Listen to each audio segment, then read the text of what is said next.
மாற்கு 5ஆம் அதிகாரம். பின்பு அவர்கள் கடலுக்கு அக்கறையிலுள்ள கதரேரனுடைய நாட்டில் வந்தார்கள். அவர் படவிலிருந்து இறங்கினவுடனே அசுத்த ஆவியுள்ள ஒரு மனுஷன் பிரேத கல்லறைகளிலிருந்து அவருக்கு எதிராக வந்தான். அவனுடைய குடியிருப்பு கல்லறைகளிலே இருந்தது. அவனை சங்கிலிகளினாலும் கட்ட ஒருவனாலும் கூடாதிருந்தது.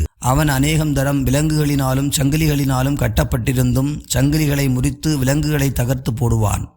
அவனை அடக்க ஒருவனாலும் கூடாதிருந்தது. அவன் எப்பொழுதும் இரவும் பகலும் மலைகளிலும் கல்லறைகளிலும் இருந்து கூக்குரலிட்டு கல்லுகளினாலே தன்னை காயப்படுத்தி கொண்டிருந்தான்.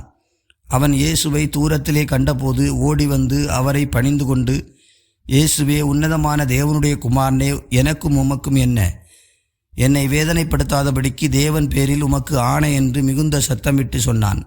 ஏனெனில் அவர் அவனை நோக்கி, அசுத்த ஆவியே, இந்த மனுஷனை விட்டு புறப்பட்டு போ என்று சொல்லியிருந்தார். அப்பொழுது அவர் அவனை நோக்கி, உன் பெயர் என்னவென்று கேட்டார். அதற்கு அவன், நாங்கள் அநேகராயிருக்கிறபடியால் என் பெயர் லேகியோன் என்று சொல்லி தங்களை அந்த திசையிலிருந்து துரத்தி விடாதபடிக்கு அவரை மிகவும் வேண்டிக் கொண்டான். அப்பொழுது அவ்விடத்தில் மலையருகே அநேகம் பன்றிகள் கூட்டமாக மேய்ந்து கொண்டிருந்தது. அந்த பிசாசுகள் எல்லாம் அவரை நோக்கி, பன்றிகளுக்குள்ளே போகும்படி அவைகளுக்குள்ளே எங்களை அனுப்பும் என்று அவரை வேண்டிக் கொண்டன. இயேசு அவைகளுக்கு உத்தரவு கொடுத்தவுடனே அசுத்த ஆவிகள் புறப்பட்டு பன்றிகளுக்குள் போயின. உடனே ஏறக்குறைய 2000 பன்றிகளுள்ள அந்த கூட்டம் உயர்ந்த மேற்றிருந்து ஓடி கடலிலே பாய்ந்து கடலிலே அமிழ்ந்து மாண்டது. பன்றிகளை மேய்த்தவர்கள் ஓடி இதை பட்டணத்திலும் சுற்றுப்புறங்களிலும் அறிவித்தார்கள். அப்பொழுது சம்பவித்ததை பார்க்கும்படி ஜனங்கள் புறப்பட்டு இயேசுவிடத்தில் வந்து, லேகியோனாகிய பிசாசுகள் பிடித்திருந்தவன் வஸ்திரம் தரித்து உட்கார்ந்து புத்தி தெளிந்திருக்கிறதை கண்டு பயந்தார்கள். பிசாசுகள் பிடித்திருந்தவருக்கும் பன்றிகளுக்கும் சம்பவித்ததை கண்டவர்களும் அவர்களுக்கு விவரமாய் சொன்னார்கள். அப்பொழுது தங்கள் எல்லைகளை விட்டு போகும்படி அவரை வேண்டிக் கொள்ளத் தொடங்கினார்கள். அப்படியே அவர் படவில் ஏறுகிற பொழுது பிசாசு பிடித்திருந்தவன் அவரோடு கூட இருக்கும்படி தனக்கு உத்தரவு கொடுக்க அவரை வேண்டிக் கொண்டான். இயேசு அவனுக்கு உத்தரவு கொடாமல், நீ உன் இனத்தானிடத்தில் உன் வீட்டிற்கு போய் கர்த்தர் உனக்கு இறங்கி உனக்கு செய்தவைகளையெல்லாம் அவர்களுக்கு அறிவி என்று சொன்னார். அந்தபடி அவன் போய் இயேசு தனக்கு செய்தவைகளையெல்லாம் தெக்கபோலி என்னும் நாட்டில் பிரசித்தம் பண்ண தொடங்கினான்.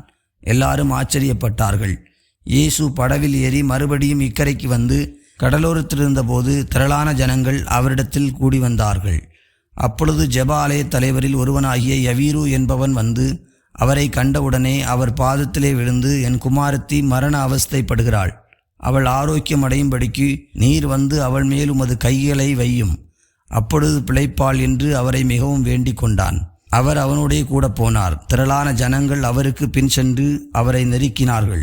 அப்பொழுது 12 வருஷமாய் பெரும்பாடுள்ள ஒரு ஸ்திரீ அநேக வைத்தியர்களால் மிகவும் வருத்தப்பட்டு தனக்கு உண்டானவைகளையெல்லாம் செலவழித்தும் சற்றாகிலும் குணமடையாமல் அதிக வருத்தப்படுகிற போது இயேசுவை குறித்து கேள்விப்பட்டு, நான் அவருடைய வஸ்திரங்களை ஆகிலும் தொட்டால் சுஸ்தமாவேன் என்று சொல்லி ஜனக்கூட்டத்துக்குள்ளே அவருக்கு பின்னாக வந்து அவருடைய வஸ்திரத்தை தொட்டாள். உடனே அவளுடைய உதரத்தின் ஊறல் நின்று போயிற்று. அந்த வேதனை நீங்கி ஆரோக்கியமடைந்ததை அவள் தன் சரீரத்தில் உணர்ந்தாள்.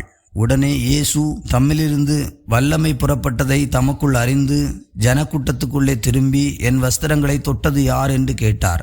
அவருடைய சீசர்கள் அவரை நோக்கி, திரளான ஜனங்கள் உம்மை நெருக்கிக் கொண்டிருக்கிறதை நீர் கண்டும் என்னை தொட்டது யார் என்று கேட்கிறீரே என்றார்கள். இதை செய்தவளை காணும்படிக்கு அவர் சுற்றிலும் பார்த்தார். தன்னிடத்திலே சம்பவித்ததை அறிந்த அந்த ஸ்திரியானவள் பயந்து நடுங்கி அவர் முன்பாக வந்து விழுந்து உண்மையை எல்லாம் அவருக்கு சொன்னாள். அவர் அவளை பார்த்து, மகளே, உன் விசுவாசம் உன்னை ரட்சித்தது. நீ சமாதானத்தோடே போய் உன் வேதனை நீங்கி சுகமாயிரு என்றார். அவர் இப்படி பேசிக் கொண்டிருக்கையில் ஜெப ஆலய தலைவனுடைய வீட்டிலிருந்து சிலர் வந்து, உம்முடைய குமாரத்தி மரித்து போனாள், இனி ஏன் போதகரை வருத்தப்படுத்துகிறீர் என்றார்கள். அவர்கள் சொன்ன வார்த்தையை இயேசு கேட்டவுடனே ஜெப ஆலய தலைவனை நோக்கி, பயப்படாதே, விசுவாசமுள்ளவனாயிரு என்று சொல்லி பேதுருவையும் யாக்கோபையும் யாக்கோபின் சகோதரன் யோவானையும் தவிர வேறொருவரும் தம்மோடு வருகிறதற்கு இடம் கொடாமல் ஜெப ஆலய தலைவனுடைய வீட்டிலே வந்து சந்தடியையும் மிகவும் அழுது புலம்புகிறதையும் கண்டு உள்ளே பிரவேசித்து, நீங்கள் சந்தடி பண்ணி அழுகிறதென்ன? பிள்ளை மரிக்கவில்லை, நித்திரையாயிருக்கிறாள் என்றார். அதற்காக அவரை பார்த்து நகைத்தார்கள். எல்லாரையும் அவர் வெளியே போக பண்ணி பிள்ளையின் தகப்பனையும் தாயையும் தம்மோடே வந்தவர்களையும் அழைத்து கொண்டு பிள்ளை இருந்த இடத்தில் பிரவேசித்து பிள்ளையின் கையை பிடித்து தலித்தாகுமி என்றார். அதற்கு, சிறுபெண்ணே, எழுந்திரு என்று உனக்கு சொல்லுகிறேன் என்று அர்த்தமாம். உடனே சிறுபெண் எழுந்து நடந்தாள். அவள் 12 வயதுள்ளவளாயிருந்தாள். அவர்கள் மிகுந்த ஆச்சரியப்பட்டு பிரமித்தார்கள்.